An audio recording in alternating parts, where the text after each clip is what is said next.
하나님의 음성을 듣는다는 것은 과연 무엇인가라는 생각을 해보게 됩니다. 예전에 하나님의 음성을 듣는 법이라는 책이 있었습니다. 또 하나님의 음성을 듣는 것과 관련된 수많은 책들이 나오기도 했죠. 근데 이게 오해가 좀 되는 게, 하나님의 음성을 우리는 주로 어떤 진짜 음성으로 듣기를 원하는 거죠. 환상이나 꿈이나 그런 때 현우야 나다 하나님이다 그렇게 말하면 그걸 듣고 싶어하는 게 이제 우리의 그 음성에 대한 생각들이 많은데, 실제적으로 그렇게 성경에서 하나님의 직접 음성을 듣는 사람이 많지 않아요. 거의 대부분은 하나님의 말씀을 통해서 하나님의 음성을 듣는 거죠. 사실 그건 듣는 게 아니라 하나님의 음성을 연구하는 거죠. 그 말씀이 이런 말씀인지 내 삶에 적용하는 거죠. 그게 사실은 굉장히 어렵습니다. 왜냐하면 제일 쉬운 게 뭐죠, 여러분? 직접 듣는 거잖아요. 근데 우리가 직접 듣지 못하니까 말씀을 매개체로 하는데, 말씀을 읽고 묵상하고 적용하는 게 굉장히 쉬운 광경이 아닌 거죠. 쉬운 과정이 아닌 거죠. 그렇기 때문에 우리가 오해도 하기도 하고 어렵기도 하는데, 어쨌든 하나님의 음성을 듣는 것은 우리에게 굉장히 중요합니다. 더불어서 이 하나님의 음성을 듣고 어떤 반응을 보일까가 또 중요한데, 여기서 이제 제일 핵심적인 건 그겁니다. 하나님의 음성을 잘 들어야 잘 반응하는 겁니다. 잘못 들으면 잘못 반응할 수밖에 없어요. 우리 어머니가 이제 나이가 좀 많이 들어가셔서 귀가 좀 잘 안 들리세요. 보청기를 낄 수준은 아닌데, 제가 이분을 얘기했는데 다른 분을 얘기하셔요. 왜 그러냐면 입술을 보고 내가 들은 게 맞는지를 확인하시려고 하는 거거든요. 그러니까 입술을 이렇게 하면 무슨 말인지 더 못 알아듣는 거예요. 그러니까 여러분, 잘못 들으면 어떤 경우가 되죠? 잘못 적용하는 거죠. 그래서 이 부분이 우리에게 굉장히 중요하다. 그리고 요한계시록은 더 그렇습니다. 요한계시록에 담겨진 말씀을 잘못 들으면 어떻게 될까요? 잘못 적용하는 거예요. 제대로 들어야 제대로 깨달아야 제대로 순종할 수 있는 거죠. 특별히 오늘 본문에 아주 중요한 명령이 나옵니다. 그게 뭐냐면 4절에 거기서 나와라는 뜻. 거기서라는 말은 그곳으로부터 또는 그녀로부터입니다. 거기서라는 말이 이제 정확한 말은 그녀로부터예요. 왜냐하면 바벨론이 여성 명사거든요. 그러니까 그녀로부터 나오란 말이죠.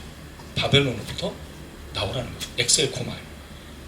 앞으로 가다 또는 나오다, 탈출하다, 여러 의미가 있어요.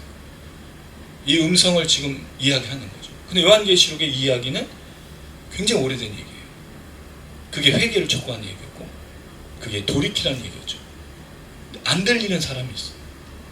들리는 사람은 14만 4천 명, 어린 양 인침을 받은 자, 어린 양과 함께하는 사람이에요. 안 들리면 어디 있죠? 계속 바벨론이 음녀와 함께 포도주를 마시고 거기에 묶여있는 거예요. 그래서 여러분, 이게 굉장히 단순한 명령이지만 간절한 호소를 담고 있어요. 왜? 지금까지 문맥을 보면. 그리고 이제 그때가 얼마 남지 않은 거예요. 마치 여러분, 소돔과 고모라에 천사가 가서 롯에게 말한 거죠. 여기로부터 나가. 누굴 데리고 나가죠? 너가 관련된 모든 사람 데리고 나와. 근데 그 간절한 호소를 들은 사람이 누구밖에 없어요? 2딸밖에 없잖아. 이 호소를, 이 간절함을 들을 귀가 없으니까 들리지 않는 거죠. 사실은 여러분, 제가 거의 매주 회개와 돌이킴, 또 하나님을 향해 깨닫는 것들을 많이 얘기했는데, 안 들리면 안 들리는 거예요. 여러 요인이 있겠죠. 여러 상황이 있겠죠. 그걸 우리는 다른 말로 하면, 오늘 본문에 보면 우상 숭배라고 볼 수 있습니다. 그게 미혹인 거예요. 우리 우상 숭배를 사실은 다른 종교를 믿거나 실제 불교나 이런 절에 가서 거기다 머리 숙이지 않는 거를, 그러니까 여러분, 바보 같은 사람들이 절에 가다 불을 지르고 거기를 이렇게 때려 부시고 그런 일을 하는 게,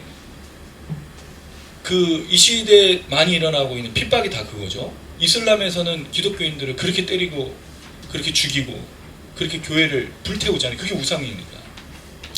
사실은 그건 진짜 우상이라고 보기보다는 진짜 우상은 더 교묘하게 숨겨져 있어요. 특별히 이제 바벨론에 대해서 오늘 좀 얘기를 해보기도 할 건데, 근데 중요한 건 나와야 된다는 거죠.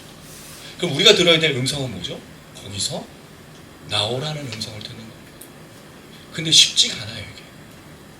정말 많은 것들이 꼬이고 섞이고 얽혀 있어서 빠져나오는 게 쉽지 않아요. 그게 여러분 범죄자의 특징이지 않습니까?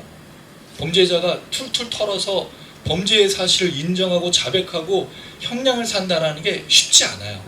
그래서 여러분 범죄자들이 하는 게 거기에 얽혀 있으니까 항상 하는 말이 뭐죠? 나는 잘 기억나지 않습니다. 범죄자들이 제일 많이 쓰는 말이 그거 아니에요? 나는 기억나지 않아요. 모르겠습니다.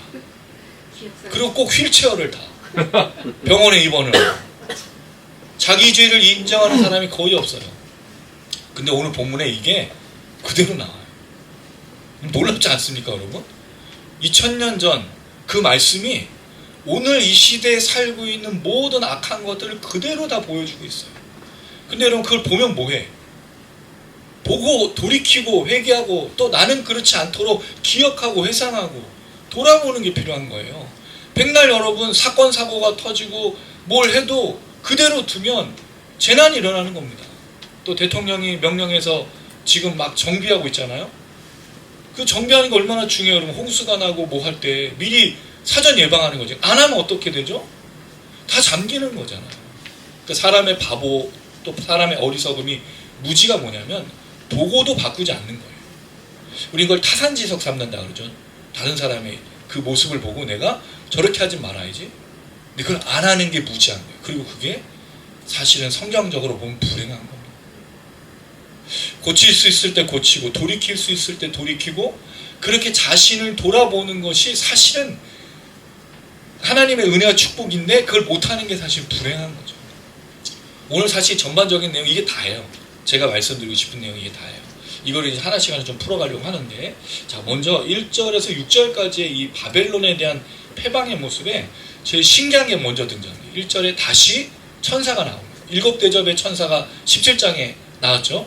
또 다른 천사가 이제 나오는 거예요. 그 사람이 이제 얘기합니다. 왜 이 바벨론이 멸망을 해야 되느냐? 라는 내용을 설명하고 있고 4절에 다른 음성이 또 들립니다. 천사는 그 얘기를 했어요. 근데 하늘에 또 다른 음성이 들리는데 이 음성은 거기서 나오라고 권면하는 거예요. 왜? 바벨론이 멸망하는데 거기 있으면 안 되니까. 그리고 왜 이 명령을 하는지를 6절까지 설명하는 게 오늘 본문이 되겠습니다. 한 절씩 잠시 생각해 볼게요. 먼저 1절 말씀을 우리 같이 한번 읽어보겠습니다. 1절입니다. 시작. 이 후에 다른 천사가 하늘에서 내려온 것을 보니 큰 권세를 가졌는데 그의 영광으로 땅이 화나여지더라. 여러분 이게 저는 영화에서 보면 굉장히 멋있는 장면 생각이 들어요. 왜냐하면 이 일 후에가 언제죠? 17장의 음녀와 음녀의 패망, 멸망, 이 혹독하고 잔혹한 그 삶의 모습이지 않습니까? 또 땅에 일어나고 있는 핍박과 환난과 또 멸망의 그런 암울한 상황이잖아요. 그런데 그 후에 하늘에서 천사가 내려오는데 뭘 가지고 있었습니까? 큰 권세, 메가스, 엑스시아스 메가스, 아주 큰 권세를 가지고 있는 사람이 되는데 근데 그 권세가 뭔지 설명을 안 했어요. 대신에 권세를 가진 사람이 하는 일이 뭐죠? 땅이 환하게 비친 거예요. 이거 상상해보세요. 지금 요한이 이 음녀와 이 음녀를 따르는 자들의 심판과 멸망을 막 듣고 있는 그 암울한 상황에서 종말과 마지막 때 지금 하늘을 쳐서 쫙 내려오는데 뭐가 같이 내려오나요?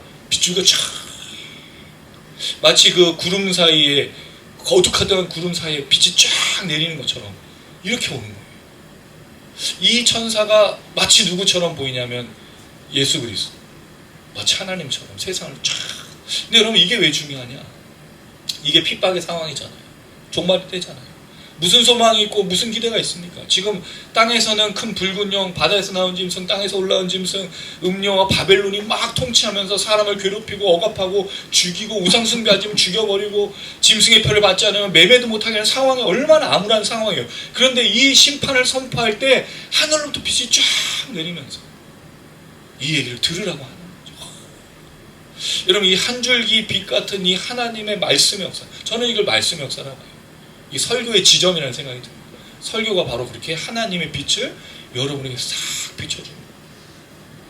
목회자가 다른 능력이 있고 또 어떤 영적 권위가 있는 건 아니지만 하나님의 말씀을 대언하고 선포할 때 하늘로부터 빛과 은혜가 쫙 기도해 주세요. 여러분이 듣는 그 순간이 그 시간인가?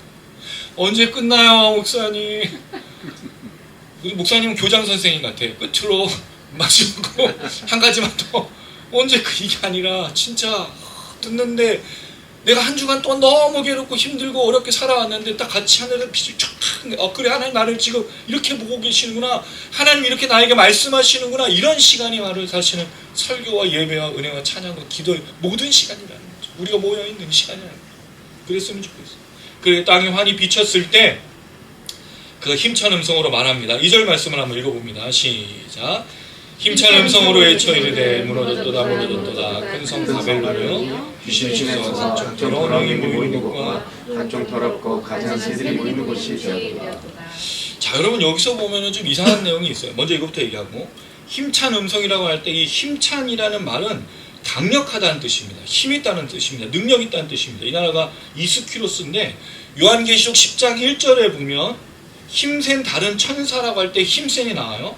그리고 18장 21절에도 힘센이라고 나와요. 그럼 전투를 잘하든가 강력하든가, 우리 이제 응집사님처럼 이렇게 딱, 우리 요새 미나도 만만치 않죠. 요새 근육을 많이 키워서 그런 거예요. 그런 강력한, 그러니까 그냥 소리를 내는 게 아니라 아주 강력한 소리로 지금 외치고 있는 거라는 거죠. 왜 그럴까요?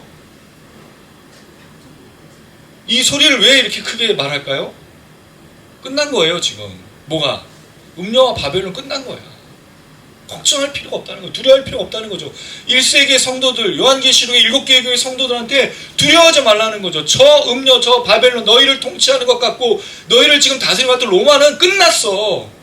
저건 더 이상 서 있을 수 없는 존재야. 비록 지금은 뭔가 힘을 내고 있고 지금 비록 뭔가 그들이 억압하고 핍박하고 있지만 그 끝은 반드시 오며 무너지는 거라고 얘기하는 거예요. 그게 바로 무너졌도다 무너졌도다.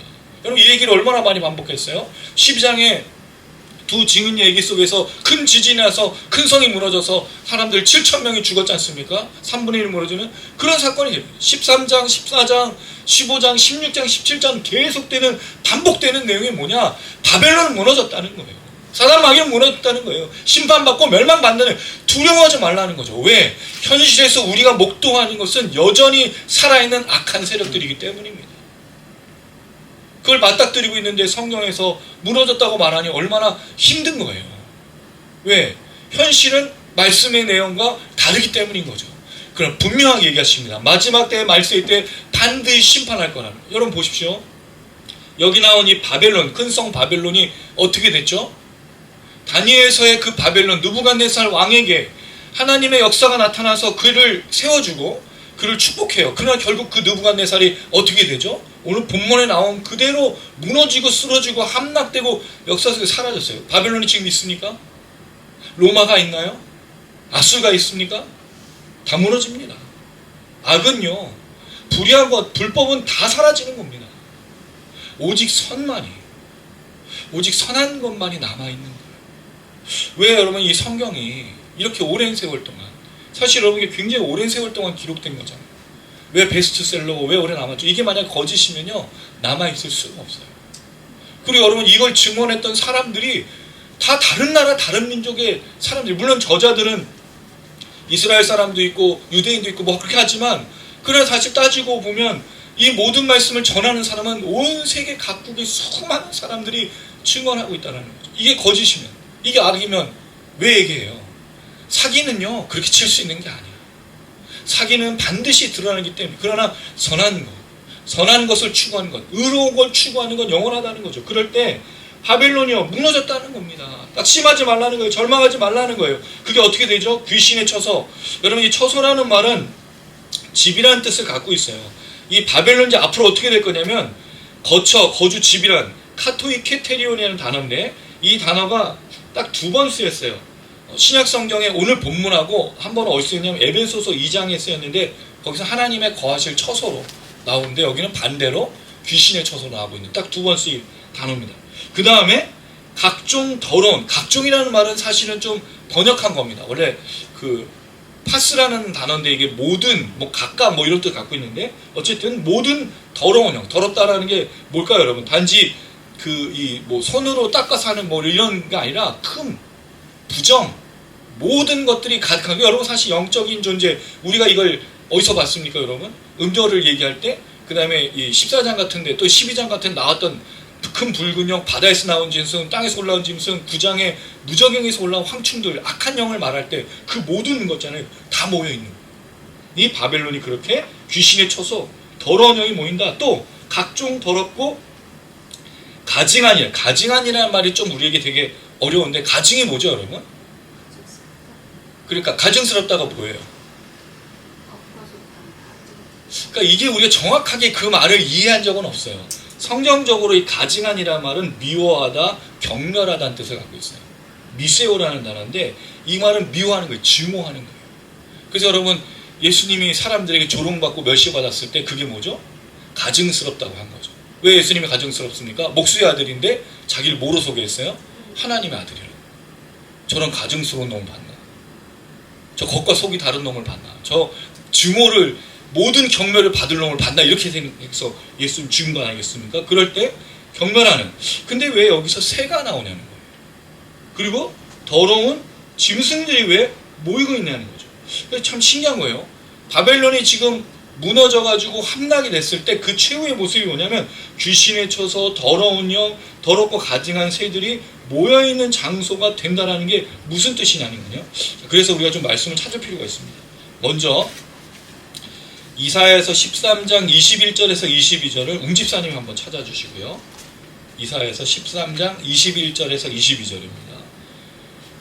그 다음에 유선자매가 이사야에서 34장 11절, 그 다음에 13절에서 15절까지, 이사야 34장 11절, 그리고 13절에서 15절. 먼저 이렇게 이사야 말씀을 같이 한번 보도록 하겠습니다. 웅수사님, 이사야서 13장 21절에서 22절.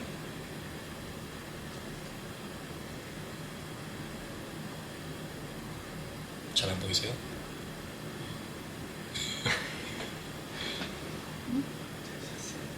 이사야서 13장 21절에서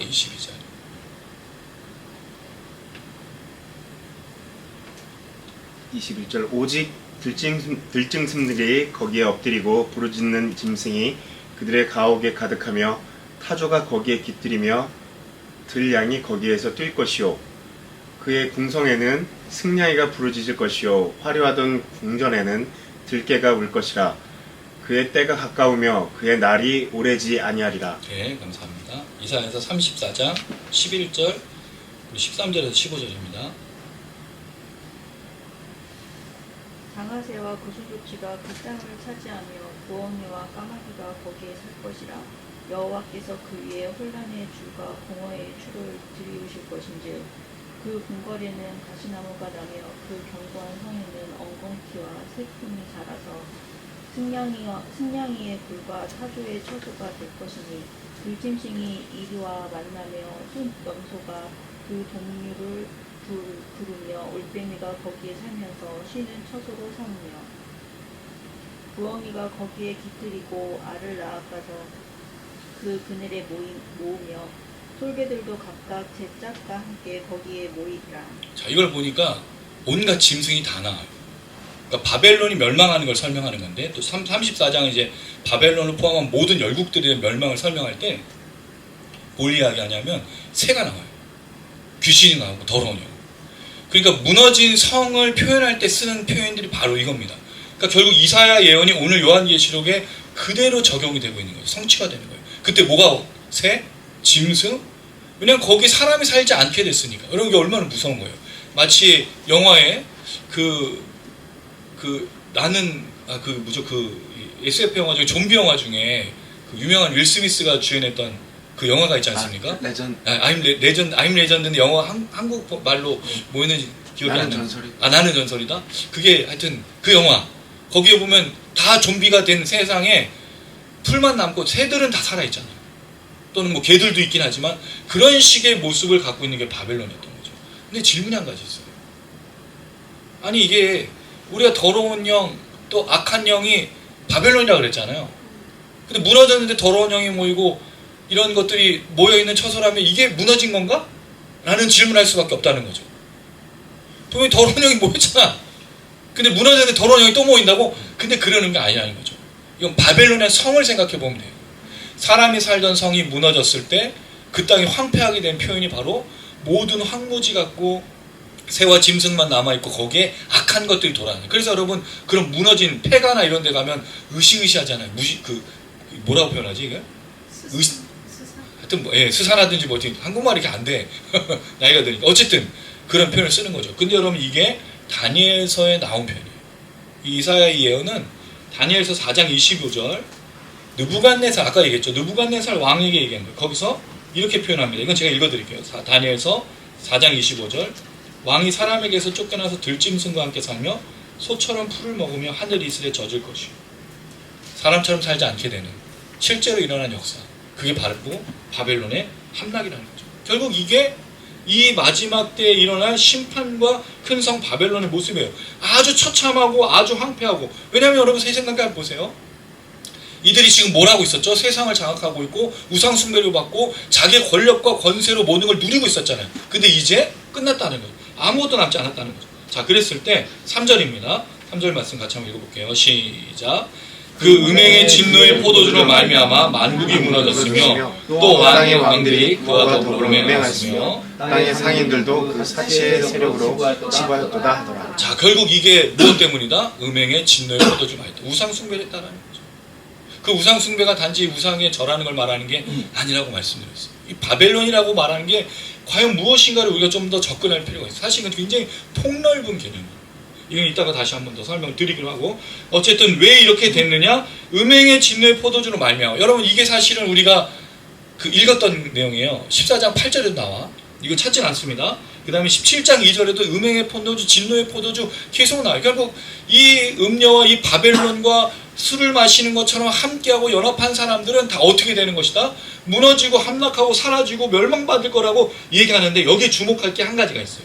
갑자기 왕들이 아닌 땅의 상인들이 나와. 우리 한 번도 본 적이 없어요. 땅의 상인들로 그 사치의 세력으로 뭐하였다? 치부하였다. 이게 사치의 세력이라는 말이 좀 이상한 말이야. 번역이 좀 이상해. 그래서 이거를 사치라는 말은 사치, 호색, 분투, 수고 또는 소망, 갈망 뭐 여러 가지 표현을 쓰는데, 세력이라는 말이 사실은 권세, 능력, 힘이라는 단어를 가지고 있습니다. 뜻을 가지고 있습니다. 결국 사치의 능력, 사치의 힘, 사치의 권세, 또는 다른 말로 하면 사치를 할 힘과 능력인 거지. 무슨 얘기인지 알겠어요? 옛날에 필리핀의 그 이멜다 여사, 자기 정권을 잡으면서 집안에서 뭘 꾸며놨죠? 아방공을 꾸며놨잖아요. 신발과 구두와 옷과 모든 것, 그걸 사치할, 이 음행, 이 바벨론이 그렇게 사치할 능력으로 모든 것들을 누리고 있었다라는 거죠. 공동 번역은 이 땅의 상인들이 그런 사치할 능력과 사치하는 바람과 힘을 가지고 있는 그 여자 때문에 부를 얻게 되었다고 말하는 거예요. 공동 번역, 사치 바람에 부자가 되었기 때문이다. 세 번역, 도시의 사치 바람에 치부하였기 때문이다. 사치스러운 생활 덕분에 큰 부자가 되어 떵떵거린다. 이게 현대어 번역이에요. 새 한글 성경, 땅의 상인들도 그 도시의 사치할 능력 덕분에 부자가 되었지. 그 다음에 NASB와 ESB는 By the wealth of her sensuality라고 되어 있는데, 여기다 리치라고만 했어요. 그냥 부를 쌓은 거를 말하고 있죠. ESB 성경은 From the power of her luxurious living이라고 했어요. 그 사치스러운 그 삶을 갈망하는 것 때문에 부자가 됐다고 말해요. NJB 성경은 이거를 디바우처리라고 했는데, 이것도 비슷한 겁니다. 뭔가를 계속 사고 구입하는 그런 내용들 말하고 있어요. 결국 이 단어가 무슨 뜻이냐? 사치로 말미암아 이 사람들이 부를 누리게 됐다는 거예요. 자, 여기서 좀 이상한 점이 있어요. 그럼 땅의 상인들은 누구냐는 거죠. 이 사람들은 그럼 이 바벨론과 이 음녀와 무엇을 했냐는 거죠. 이 사람들은 아무 상관이 없어요. 그게 악령이든 더러운 거든 선한 거든 상관이 없어. 뭐만 하면 돼? 매매만 하면 돼. 여러분 이게 생각나지 않으세요? 누군지? 일제시대 때는 일본 사람들한테 빌붙어서 돈을 번 사람들, 다시 군부 세력이 오면 군부 세력에 돈 버는 사람들, 친일파와 역적들이 주로 이러지 않았습니까? 독립을 이룬 사람들이 왜 가난하게 살았어요? 일본을 인정할 수 없고 일본에게 짓밟히는 것을 인정할 수 없어서 모든 걸 전쟁을 하는데, 독립을 투쟁하는데 싸웠기 때문에. 민주투사들도 그렇고 대부분 다 그렇지 않습니까? 싸우면 전쟁을 하고 이런 거에 독립투사라고 뭘 하면, 헌신하면 부자가 될 수가 없는 거예요. 악과 싸우는데 여러분 어떻게 부자가 돼요? 악이 통치하고 악이 다스리고 악이 모든 걸 하고 있는데 거기에 대항하는데 어떻게 부를 누릴 수 있어요? 불가능한 겁니다. 그러니 땅의 상인들이 치부했다, 부를 축적했다는 말은 무슨 뜻이죠? 우상 숭배한 거예요. 야, 네가 아수르면 어떠냐? 난 아수르 말도 쓸 줄 알아. 네가 바벨론이면 어떠냐? 나 바벨론 말도 쓸 줄 알아.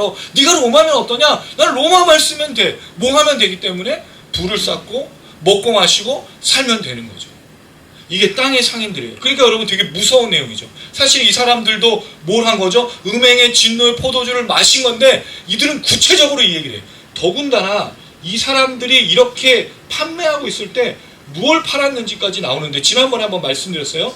요한계시록 18장 13절 같이 한번 읽어봅니다. 이들이 얼마나 잔혹하고 이 짐승에게 얼마나 빌붙어 있는지를 잘 설명하는 게 18장 13절이에요. 같이 한번 읽어보겠습니다. 시작. 계피와 향료와 향과 향유와 유향과 포도주와 감람유와 고운 밀가루와 미리로 소와 양과 말과 수레와 종들과 사람의 영혼이요. 뭐까지 팔았어요? 사람도 팔고 사람의 영혼까지 팔았어요. 뭘 위해서? 돈을 위해서. 니네들이 공산당이든 니네들이 다른 어떤 사람들이든 니네들 일본이든 뭐든 아무 상관없이 이 사람들이 돈만 벌 수 있다면, 부를 축적할 수 있다면 뭐든지 상관없다는 거예요. 이런 게 얼마나 무서워. 이때가 어떤 때예요? 종말과 심판의 때야. 마지막 때야. 하늘에 징조가 있고 재앙이 있고 일곱 대접, 일곱 나팔, 일곱 인의 재앙이 막 쏟아지고 있는 그런 상황에서도 여전히 이들은 뭐를 추구하고 있는 거예요? 부를 추구하고 있다고요. 나만 잘 살면 되는 거예요. 나만 잘 먹고 잘 살면 되는 거예요. 내 가족들만 잘 먹고 잘 살면 무슨 짓이든 하겠다라고 말하는 것이 바로 이 사람들이죠. 이 사람을 보니까 여러분 누가 생각납니까? 가룟 유다 아니에요? 가룟 유다가 자기 스승을 은 30에 팔았잖아. 돈만 벌면 되는 거예요. 물론 그가 양심의 가책을 위해서 스스로 죽긴 하지만 그가 결국 했던 게 뭐냐면 예수를, 자기의 스승을, 자기가 3년 동안 함께 따라다녔던 그분을 팔아버린 거야. 뭘 위해서? 돈 때문이잖아요. 돈 때문에. 돈을 받고 파는 건 아니에요. 돈을 받고. 근데 그 돈은 결국 피값이 됐죠. 이겔다마. 피해 값으로 그 돈을 뿌려버리는 그런 일이 되는 거죠. 지금 이 땅의 상인들이 하고 있는 역할들이 그런 겁니다. 여기서 여러분 우상숭배를 한번 생각해 봅시다. 우상숭배가 뭐예요? 그냥 다른 신에게 절하는 게 아니야. 철저하게 이 땅의 가치관에 얽매여서 돈만 벌 수 있다면 하나님이고 예수님이고 불교고 뭐고 상관없이 내가 원하는 것대로 이루려고 하는 욕망이 바로 우상숭배라는 거죠. 수단과 방법을 가리지 않아요. 불법과 불의와 부도덕 아무 상관없어. 뭐 하면 돼? 돈만 벌면 돼. 내가 잘 먹고 잘 살면 돼. 매매만 하면 돼. 짐승의 표를 받든 천사의 표를 받든 그게 뭐가 중요해? 뭐만 하면 된다고요? 돈만 벌면. 이게 우상숭배라고. 수단과 방법을 가리지 않고 자기의 욕망을 이루어가는 게 우상숭배입니다. 그럼 여러분 하나님께서 얘기하시잖아요. 지금 이 마지막 때 뭐 하라고요? 거기서 나와. 음행하지 말라고. 불의를 쫓지 말고 부도덕을 쫓지 말고 이 음녀와 이 바벨론을 쫓지 말라고 하는데 듣지 않죠. 왜? 지금 뭘 해야 되니까? 돈 벌어야 되니까. 그게 여러분 라우디게아 교회 아닙니까? 라우디게아 교회가 유일하게 물론 그 핍박 그 칭찬받지 않는 두 교회 중에 하나인데 라우디게아 교회는 특별히 더 뭐와 관련되어 있었죠? 부자. 옷을 좋은 옷을 입고 부를 누렸던 그 라우디게아. 그러니까 차든지 더욱진든지 하라는 거잖아요. 미지근하게 뭐예요? 우상 숭배하는 거예요. 그냥 세상을 따라가는 거예요. 짐승의 표를 받고 짐승의 우상에 절을 하면서 그렇게 먹고 마시는. 그러니까 그 교회는 부유했다라는 거예요. 어떤 시대에? 핍박과 환란과 박해가 있었던 시대에 그들만 부자였다는 거죠. 불가능한 거예요. 불법을 저지르고 불의를 저지르는 것을 따라갔기 때문에 그렇게 부유한 거. 그러니까 결국 자기의 모든 것을 이루기 위해서 애쓰는 게 여러분 따지고 보면 우상 숭배라는 거예요. 여러분 사실 우리의 그런 마음들이 있지 않지 않습니까? 뭔가를 이루고 싶고 할 때 자꾸 요것만 내가 조금 바꾸면 내가 요걸 할 수 있을 것 같아요. 사실 작은 부분이잖아. 요것만 내가 눈 감으면 내가 요것만 좀 참으면 더 나은 단계로 나아갈 수 있을 것 같은데 그게 얼마나 우리를 교묘하게 할까요? 근데 거기 한번 무너지면 끝나는 겁니다. 한번 불의가 시작되고 한번 불법이 시작되고 한번 악한 것에 발을 담그는 순간 나올 수가 없는 거예요. 그게 우상숭배입니다. 뭘 위해서? 목적을 위해서. 그러다 보니 여러분 목적이 바뀌어야죠. 우리의 살아가는 진정한 삶의 목적이 무엇인지 놓치지 말아야 됩니다. 우리 삶의 목적이 뭡니까 여러분? 하나님을 영화롭게 하는 거예요. 하나님께 영광 돌리는 거예요. 그럼 하나님께 영광 돌리고 하나님께 영화롭게 하는 게 뭐죠? 1등을 하는 게 아니잖아요. 선하고 의로운 거예요. 하나님이 선하시니까 우리도 선한 거예요. 하나님이 의로우시니까 우리도 의로운 거예요. 불법과 불의와 부도덕과 몰상식과 이런 비상식적인 걸 추구하지 않는 거죠. 만약에 그걸 하고 있다면 뭘 하고 있다고 내가? 우상숭배를 하고 있죠. 왜? 사단이 그런 걸 하고 있는 걸 그대로 따라가는 사단의 자녀라는 걸 증명하는 거예요. 요한계시록은 굉장히 중요해요. 단지 종말의 때, 말세의 때 뭐가 일어나느냐 이걸 얘기해 주는 게 아니라 실제로 우리로 마지막 때 어떻게 살아야 되는지를 권면해 주고 있고 그 권면을 지키다가 쓰러지고 넘어지면 다시 뭐 하라고요? 회개하고 돌이키라는 얘기를 계속하는 거예요. 아직 마지막이 남았어. 아직 끝이 남았어. 지금 마지막이 오진 않지만 뭐 하라고요? 돌이키라. 회개하라. 근데 안 들린다는 거예요. 안 들리니까 회개하지 않지. 안 들리니까 돌이키지 않지. 그 끝까지 가는 거지. 그럼 들린다면 뭐 해야 된다고요? 회개하고 돌이키고 다시 선으로 하나님께 영광 돌리는 하나님 뜻을 따르는 길로 걸어가야 된다는 거죠. 그 얘기를 하고 있는 겁니다. 자, 그랬을 때 다시 이 하늘에서 음성이 들립니다. 4절 말씀입니다. 4절입니다. 시작. 또 내가 들으니 하늘로부터 다른 음성이 나서 이르되 내 백성아 거기서 나와 그의 죄에 참여하지 말고 그가 받을 재앙들을 받지 말라. 자, 여기서 좀 그 고민이 한 가지가 있어요. 하늘의 음성은 하나님이든 천사든 누구든 말한 거겠죠. 나의 백성이라고 말한다는 거죠. 그럼 바벨론에 누가 있어요? 내 백성이 있다는 거예요. 이상하지 않습니까? 바벨론이 어떤 곳이었어요? 음녀, 우상숭배하고 매매하는 곳인데 우리가 지금까지 살펴본 내용의 14장도 그렇고 구분되어지는 것을 봤죠. 이미 구원받은 사람들이 있는 걸 봤어요. 그럼 바벨론에 그런 사람이 여전히 남아있느냐는 거예요. 어떤 사람들은 이 내용을 철저하게 불신자들 향해서 한 말은 아니다라고 얘기하는데 저는 그렇게 보지 않습니다. 저는 오히려 더 이것을 불신자에게 하는 말로 생각하고 싶어요. 왜?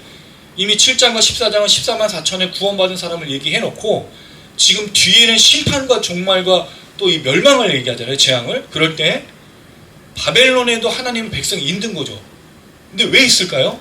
이들이 짐승의 표를 받지 않아서 우상을 섬기지 않아서? 아니에요. 놀랍게도 제 생각엔 짐승의 표를 받았어요. 우상 섬기기도 해. 심지어 불을 축적하기도 해. 그런데 이들에게 뭐가 역사가 있는 거죠? 회개 역사가 있는 거예요. 이들에게 돌이킴의 역사가 있는 거예요. 그럼 뭐죠? 거기서 나와라는 말을 듣고 돌아온다면 그는 내 백성인 거죠. 지금 교회를 다니는 사람이 구원받은 사람이고 교회를 다니지 않는 사람이 구원받지 않은 사람이라고 말하는 게 아닌 거예요. 왜냐하면 지금 이 시대에 교회를 다닌다는 건 구원받은 걸 확증해 주지 않기 때문입니다. 저는 그렇게 생각해요. 여러분은 어떻게 생각할지 모르겠지만 솔직하게 말씀해서 한국 교회를 다니는 것이 구원을 확증한다고 저는 믿지 않습니다. 오히려 한국 교회를 다니는데 하나님의 구원을 받지 않은 것 같은 사람이 더 많은 걸 느낄 때도 있다는 거죠. 오히려 여러분 세상 사람들이 더 착하지 않아요? 어떨 때? 상식적이고 더 도덕적이고 그리스도인들이 교회 다닌다는 이유로 내가 술 안 먹는다는 이유로 내가 예배 드린다는 이유로 내가 기도한다는 이유로 내가 헌금한다는 이유로 내가 뭔가 교회에 참여한다는 이유로 봉사한다는 이유로 선교한다는 이유로 구원을 받은 것처럼 착각하고 있는데 그렇지 않다는 거죠. 구원을 받았다면 뭐가 열매가 되죠? 뭐가 나타내야 되죠? 아까 말했던 선, 은혜, 이게 성도들 안에 가득해야 되는데 그렇지 않으면 교회를 다닌다고 해도 구원받았다고 말할 수 없다라는 거예요. 솔직하게. 그럴 때 저는 이 바벨론에 말하고 있는 이 내 백성이 이미 구원받은 백성들에서 나오라고 말하는 것보다 이렇게 들리는 거예요. 바벨론에도 여전히 하나님 구원할 사람이 남아있는 거예요. 종말할 때, 마지막 때, 심판할 때 하나님은 교회에만 구원을 주시고 나머지는 구원이 없다고 말하는 게 아니라 여전히 하나님은 자신의 백성을 찾고 계신다는 거죠. 그래서 여러분 왜 우리가 전도하느냐? 왜 우리가 선교해야 되느냐? 아직도 이 천지에 이 모든 세계에 복음이 땅끝까지 전해지지 않았기 때문입니다. 그때야 누가 오신다고요? 예수가 오신다고 약속했거든요. 그러니까 여러분 우리가 전도하고 선교하고 살아가는 거예요. 그걸 멈추지 않는 거예요. 그렇게 해야 되는 거예요. 그래서 내 옆에 있는 이웃과 좋은 관계를 맺고 그들과 함께 이야기를 나누며 모든 걸 하는 이유가 거기 있는 겁니다. 이 얘기인 겁니다. 그래서 여기 나의 백성은 구원받은 백성을 더 말할 수도 있겠지만 한편으로는 바벨론에 여전히 구원받아야 될 백성으로 보는 것이 좋겠다는 게 제 생각인 겁니다. 그럴 때 뭐 하라고요? 거기서 나오라고 말합니다. 나와야죠. 바벨론에 있다가는 어떻게 돼요? 뒤에 말씀 보니까 그 죄에 참여하게 돼요. 그렇죠. 바벨론과 음녀에게 있으면 거기와 함께 관계를 맺으면 매일 뭐만 저지르겠어요? 악을 저지를 거 아니에요. 여러분 조폭이 거기서 맨날 있으면 뭘 하겠어요? 남의 돈 삥 뜯고 남을 위협하고 그럴 거 아니에요. 도둑질하는 사람끼리 모였으면 뭐 하겠어요? 나와야죠. 누구에게로 가야 됩니까? 선하고 착하고 이 땅을 더 의롭게 하는 사람들과 함께 있어야죠. 누구랑 같이 함께 하는 거예요? 누구랑 같이 있는 거네요. 죄에 참여하지 말고 그가 받을 재앙들을 받지 말라. 근데 정확하게 말하면 이 표현이 이렇게 되어 있어요. 그의 죄에 참여하지 않도록 그가 받을 재앙들을 받지 않도록 거기서 나오라고 명령하는 거예요. 거기 있으면 뭐 한다고요? 죄에 참여하는 거예요. 나는 아무것도 안 하고 나 가만히 있었을 뿐인데요. 나는 거기 그냥 같이 그냥 옆에 있었을 뿐인데 아닌 겁니다. 똑같이 방조자가 되든 그 제 계획에 아무것도 안 했다고 할지라도 동조자가 된 거예요. 나와야 됩니다. 그 죄악에서, 그 우상숭배에서, 그 더러움에서 악한 것을 추구하는 것은 일절 생각도 하지 말아야 되는 거예요. 선으로, 의로움으로 죄에 관련되지 않게 멸망으로 가지 않도록 늘 기억하면서 걸어가야 되는 거예요. 이게 중요한 겁니다. 거기서 나오라고. 근데 여러분 사실 이 음성이 잘 들리지 않죠. 그 안에 깊이 있는 사람들은 잘 몰라요. 그 안에 함께 걷는 사람들은 나와야 되는 이유를 모른다고요. 그래서 하나님의 음성이 얼마나 중요한가.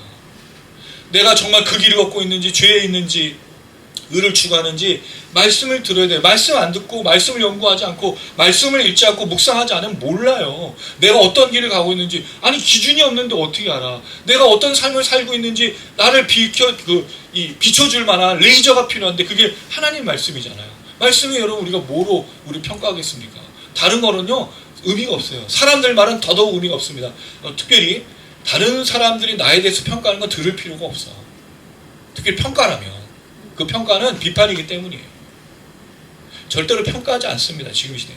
근데 하나님의 말씀은 우리를 오롯이 평가해줘요. 그러니까 하나님의 말씀으로 우리를 살펴는 거예요. 거기서 나오라고 말합니다. 나의 백성아.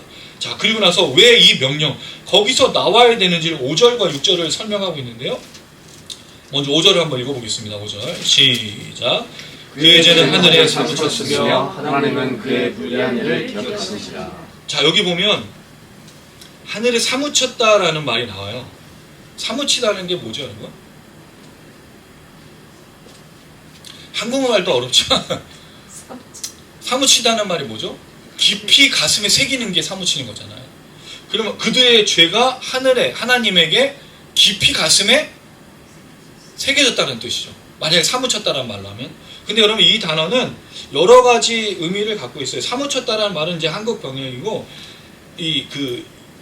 사무쳤다는 말 대신에 이 단어를 쓸 때 제일 중요한 말이 뭐냐면 거의 대부분 이 단어를 쓸 때 칼라오라는 단어인데 합치다, 연합하다는 뜻입니다.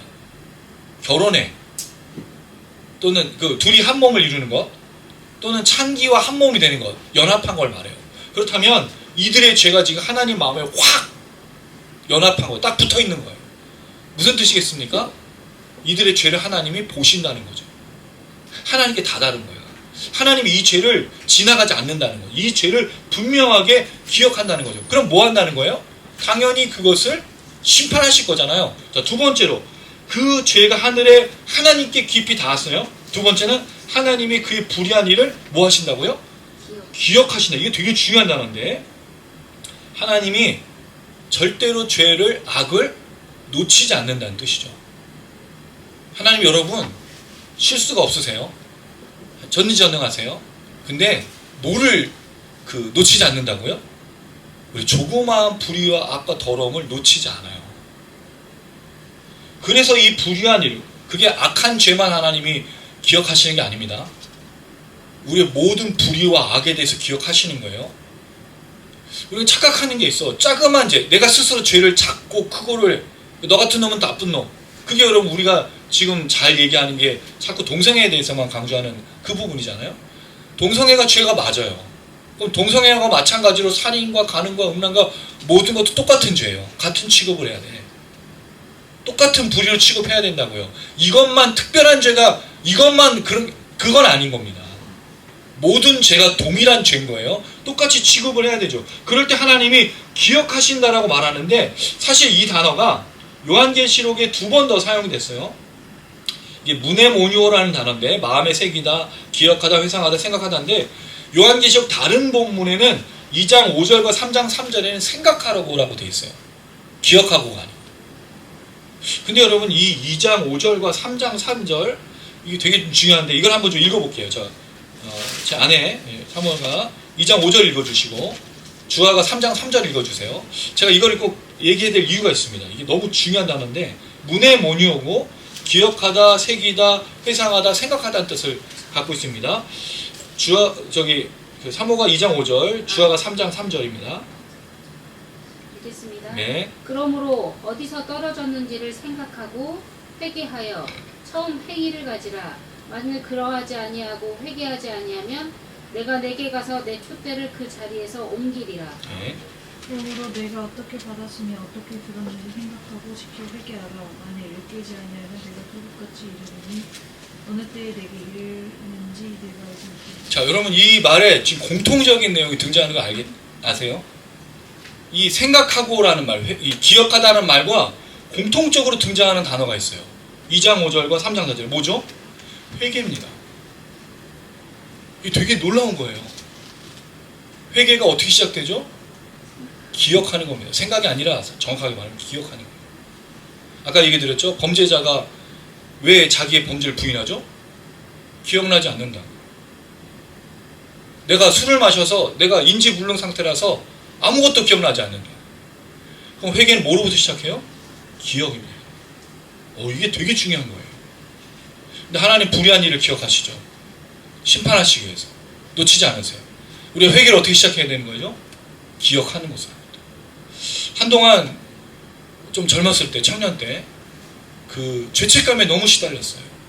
물론 제가 죄인이었고, 부족함 때문에 죄책감에 시달렸어요. 근데 어느 순간 죄책감을 자꾸 덜으라는 거예요. 그 죄를 다시 반복해서 또 고백할 필요가 없다는 거예요. 왜죠? 하나님 이미.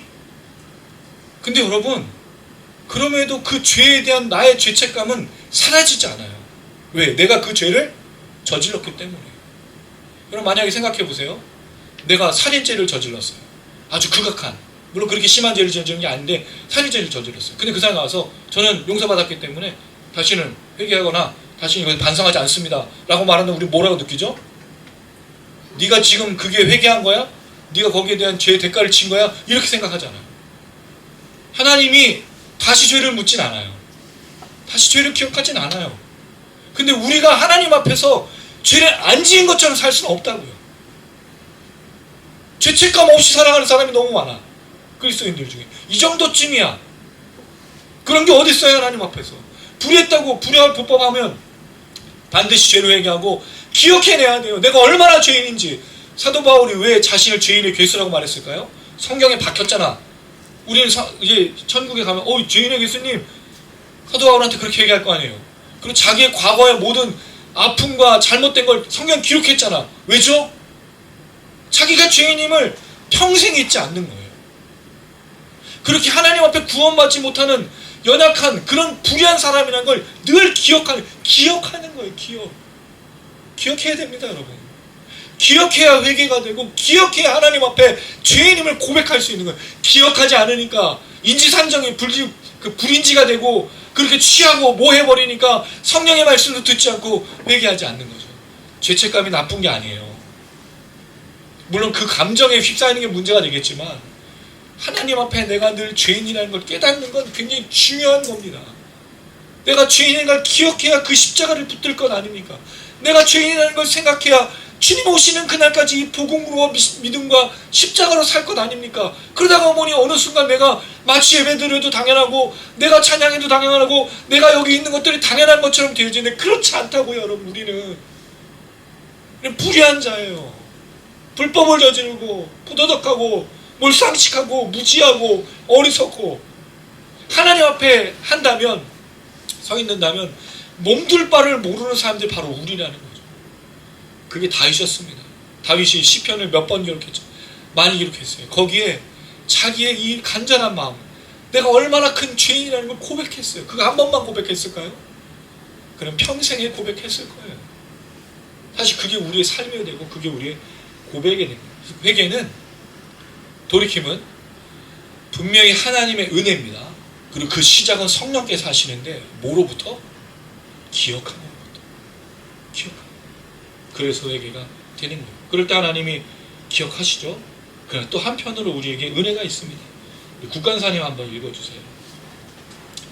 이사야에서 43장 25절, 그 다음에 우리 웅집사님 예레미야서 31장 34절 읽어주십시오.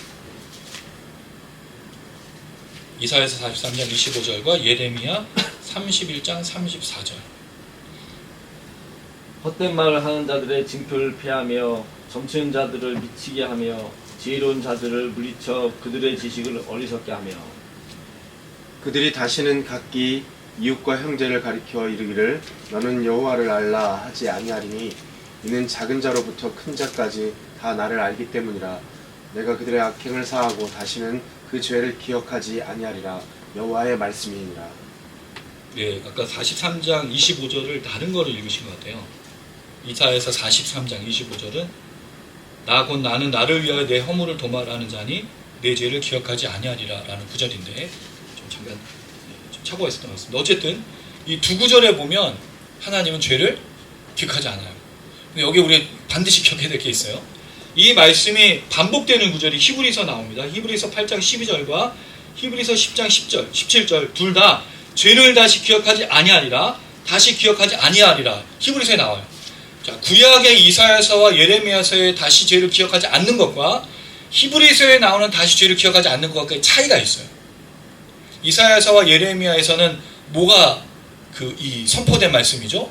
이스라엘 백성들의 멸망과 포로됨과 심판이 있어요. 그것을 지키고 나서 그렇게 형벌을 얻고 재앙을 누리고 저주를 받은 후에 돌아오는 걸 기억하지 않는 거예요. 히브리서는요, 대제사장이신 예수님이 죄를 담당하셨기 때문에 다시 죄를 기억하지 않아요. 이걸 왜 얘기 드리냐? 구약의 백성들은요, 심판받았어요. 저주 받았다고요. 출애굽 시간에 1세대들은 믿음이 없어서 가나안 땅 못 들어갔다고요. 형벌과 저주가 반드시 있습니다. 근데 우리가 착각해요. 그리스도인들은 용서해 주시면 아무 형벌과 저주가 없는 것처럼. 죄를 지으면 형벌 받아야죠.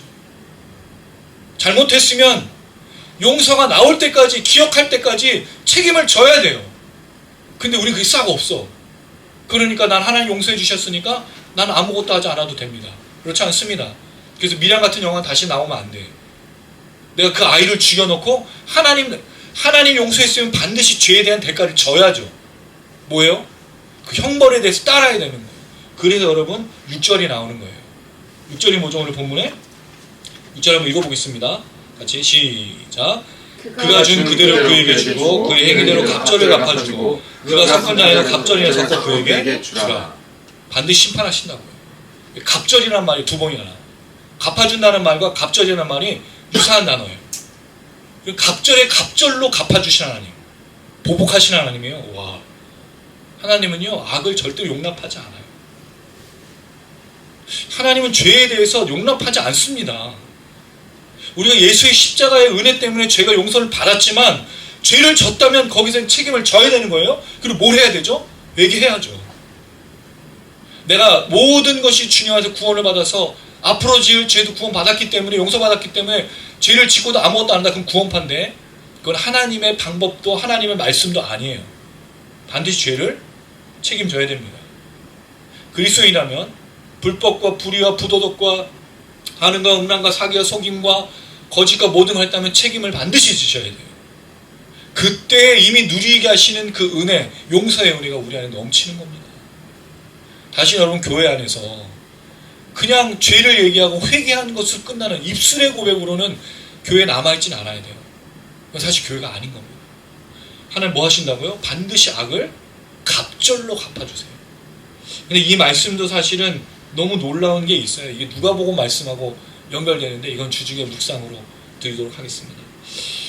말씀을 맺겠습니다, 여러분. 오늘 천사가 나타나서 하늘로부터 땅에 빛을 비춰줬어요. 이게 우리의 매주의 말씀과 우리 예배였으면 좋겠습니다. 그래서 우리가 예배 나올 때 하늘로부터 한 줄기 빛이, 그 은혜의 빛이 우리에게 내려서, 축복의 빛이 내려서 예를 드리고 말씀을 읽을 때 우리가 소성되고 회복되는 그런 은혜의 역사가 나타나기를 주님의 이름으로 축원합니다. 그리고 우리가 바벨론의 심판, 음녀의 심판을 얘기했습니다. 바벨론은 반드시 심판받고 멸망합니다. 갑절로. 그러니까 뭐 하라고요? 거기서 나와야 돼요. 그곳으로부터 떠나야 돼요. 여러분, 이런 그곳으로부터 떠나 거기로부터 나오라는 말은 성경의 용어입니다. 아브라함에게 너희 본토 친척 아비 집을 떠나야 돼.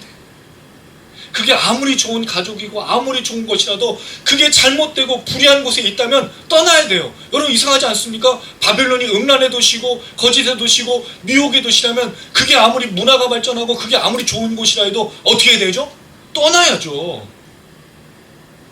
거기서 아무리 매매를 하고 거기서 아무리 모든 걸 누려도 뭐 해야 되죠? 떠나야 됩니다.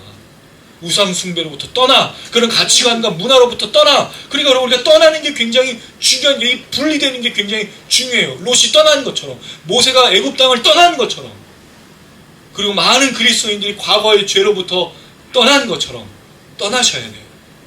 그럴 때 하나님의 어떤 역사가 있죠? 그 죄를 기억하시지 않은 어린 양의 구원의 놀라운 역사를 날마다 누리면서 우리가 걸어가는 겁니다. 그래서 여러분, 신앙은요, 사실 이 과정인 거예요.